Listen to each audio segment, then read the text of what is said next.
Welcome to the Deep Dive.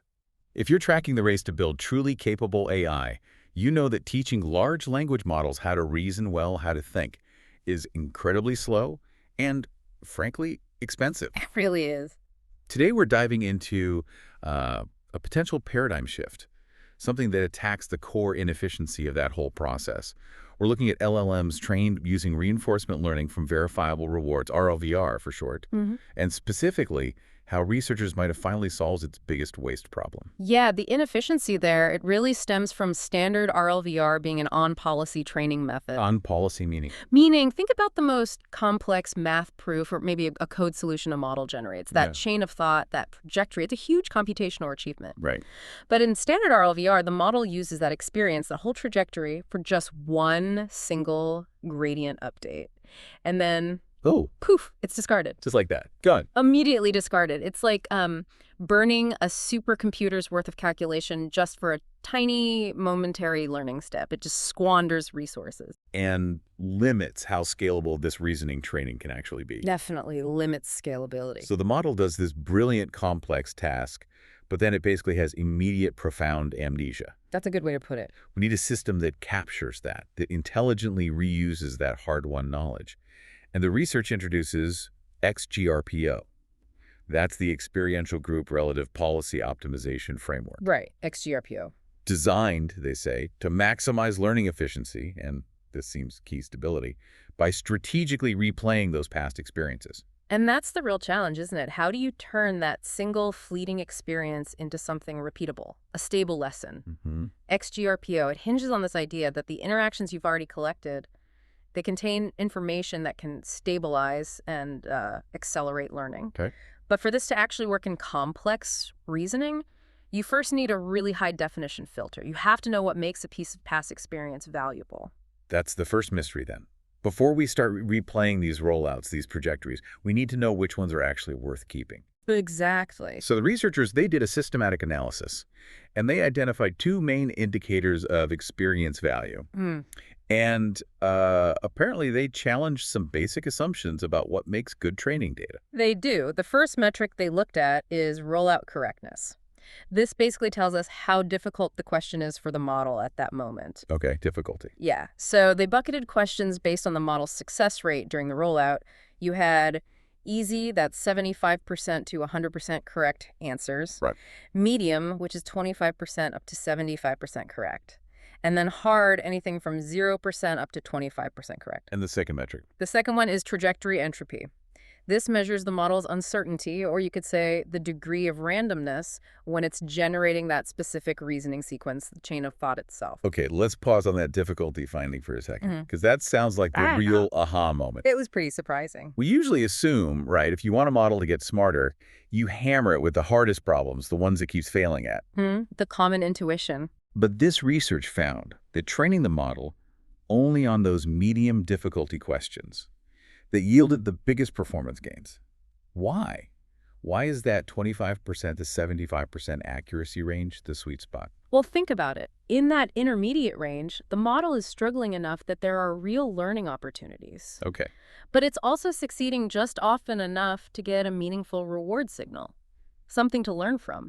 So it's not just failing constantly. Right. If you train only on easy problems, the model doesn't really improve, it stagnates. Makes sense. But if you train only on hard problems, the reward signal often just collapses because it fails too much. That leads to unstable learning. Sometimes the model just gives up, essentially. So the medium problems, the partially solved ones, they provide the optimal friction for growth. That's a great way to describe it. Optimal friction. And that friction, presumably, is tempered by the second measure you mentioned, the entropy. Yes. So if the model is highly uncertain when it's generating its reasoning high entropy that suggests, a lower quality thought process? They found a very strong inverse correlation there. So, logically correct reasoning paths, the good ones, they consistently showed lower entropy than the incorrect ones. Lower entropy means more confidence, more certainty in the steps. Exactly. It implies that if a model is confident in its internal steps, that confidence, the low entropy, is actually a pretty good heuristic for high chain of thought quality. So selecting low entropy trajectories means you're probably selecting the model's most coherent, highest confidence reasoning attempts. That's the idea. You're picking the best thought processes it generated for that problem. But hang on, what if the model becomes highly confident, low entropy, but it's confident in a pathway that's slightly incorrect. Aren't we just accelerating a kind of confirmation bias, reinforcing a sophisticated mistake? That's a really important point, and yes, it's a valid concern the researchers acknowledged. Okay, they highlighted a major risk. Reusing high-entropy experiences, or even low-entropy but flawed ones if not managed carefully, can reinforce systematic reasoning flaws. They actually called it the snowball effect. Yeah. Snowball effect, like rolling downhill with a mistake. Sort of. For instance, they saw cases where models kept reusing invalid code blocks in math problems because an initial flawed trajectory, maybe one that seemed confident, got replayed. Oh. And that risk is precisely why XGRPO has to be strict. It selects for low entropy successes, specifically within that medium difficulty range. Got it. So medium difficulty provides the learning opportunity, low entropy signals a quality attempt within that opportunity. How does the XGRPO framework then mechanically manage all this? How does he use the experience? Sounds like a complex balancing act. It is. It is. The framework starts with experience management. So successful trajectories, they get stored in a replay buffer. Like a memory bank. Pretty much. Yeah. And this buffer is partitioned. It's divided up based on the question's latest correctness rate, those easy, medium, hard buckets we talked about. Now, a really key step here is managing something called the retired set. Any question that the model starts solving in all recent rollouts, meaning it hits 100% correctness consistently. Was it's mastered. Right. Those get removed entirely from the active replay buffer. Wait, they take successful questions out of the training loop. Doesn't that risk the model, I don't know, forgetting how to solve things it already learned? It seems counterintuitive, but it's a very deliberate design choice. The goal is to maximize the focus, the optimization effort on the learning frontier. The edge of its abilities. Exactly. Those problems, the model is partially struggling with the medium difficulty ones. By removing the mastered questions, they ensure every replay step is pushing the boundary, highly informative. Clever. So you prune the easy stuff. Yeah. How do they then decide what to actually pull from that remaining medium bucket for replay? Okay, that brings us to the selection phase. It's sort of a two-step prioritization. First is question sampling. They prioritize sampling questions from those medium difficulty buckets. So, right. Not quite randomly. They use a Gaussian probability distribution centered right at 50% correctness. So the problems the model gets right about half the time get the most attention. Okay, focusing on the peak learning zone. Then, second step, trajectory selection. Once a question is sampled, the framework searches the buffer for all the stored trajectories for that specific question, and it selects the one single trajectory that has the lowest entropy, the highest quality reasoning chain it produced for that known learning challenge. That's it. You're exploiting the best attempt it ever made on a problem. It's still learning. So you're combining the efficiency of replaying the selected past data with the exploratory learning from fresh new rollout. Right, new as him. But off-policy training using old data. Yeah. That's known for being unstable sometimes, right? Yeah. How does XGRPO actually unify this replay data with the fresh on-policy stuff without causing the model's policy, its strategy, to suddenly just collapse? That unification happens through what they call the mixed policy objective. Basically, each training mini-bash is constructed using a balance. Some of it is fresh on policy rollouts, and some of it is these strategically selected experiential samples from the buffer, old data. And is there an optimal mix? There is. They use a hyperparameter, they call it HUCON, to determine the proportion from the experience buffer. And the research found that setting this balance at 50%, an equal mix of new data and replayed high-value data that was optimal. 50-50. Yeah. It confirms you really need that balance between exploration, the new stuff, and exploitation, reusing the best of the old stuff. It's non-negotiable. Okay. And to keep everything stable during these updates with older data, the paper mentioned policy shaping.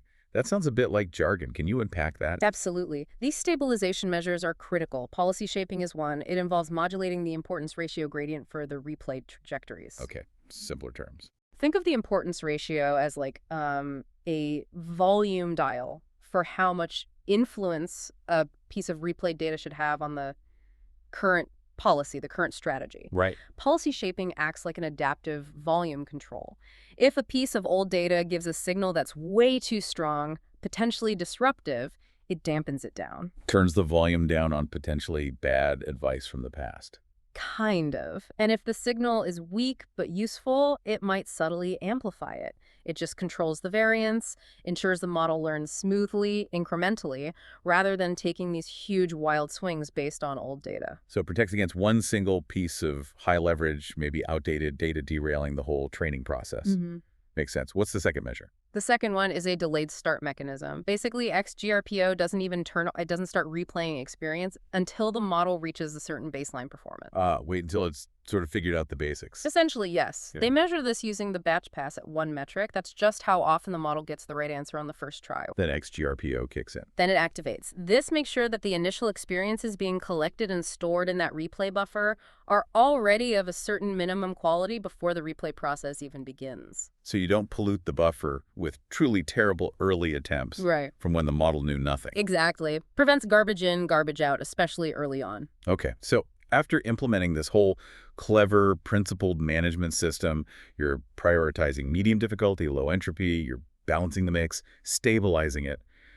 What did the actual experiments show? What were the performance gains? Well, the results were pretty rock solid. ExGRPO delivered consistent and quite significant improvements across a range of models, different sizes, Quen family, Llama family, and across 9 challenging reasoning benchmarks. On the mathematical reasoning tasks, things like AIM, AMC, Math 500, the in-distribution gains averaged about plus 3.5 points. That's a solid improvement on hard math problems. It is, but what's maybe even more striking are the generalization tasks. Out of distribution.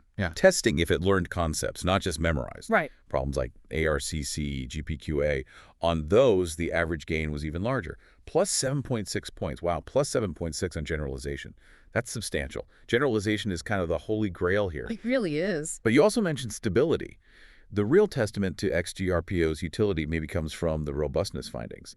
It sounds like it did more than just boost scores. Yes, this is where the framework really proved its worth, I think. The research showed that ExGRPO successfully stabilized training on a weaker base model, the Llama 3.18b. What happened without ExGRPO? Standard on-policy RLVR, the baseline method, completely failed on this model. It just collapsed.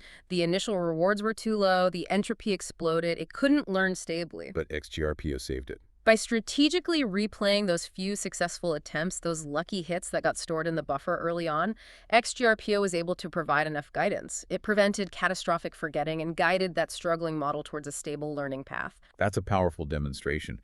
And I assume the ablation studies, where they take pieces out, confirm that it's the whole system working together. Absolutely. They showed if you remove the strategic question selection, or you take out the trajectory selection based on entropy, or even if you just use a suboptimal experience ratio, like skewing too heavily towards replay, say 75%, or too little, like 25%. Performance drops. Performance degrades.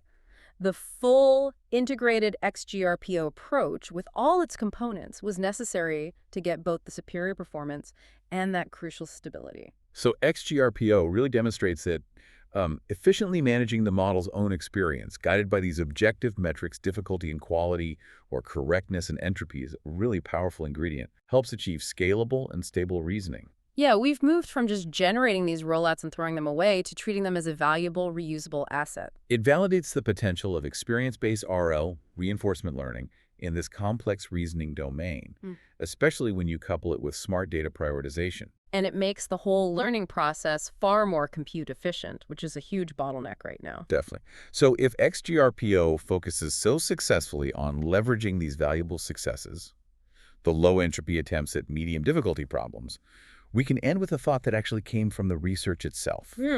They suggest that valuable failures, so incorrect paths, wrong answers, but ones that still contain powerful learning signals, those are currently being overlooked in this framework. Interesting. Learning from mistakes. Right. If reusing the good experience is this beneficial, think about this. What undiscovered efficiency might lie in learning from the very best mistakes? That's something for you to consider as you dive deeper into this topic.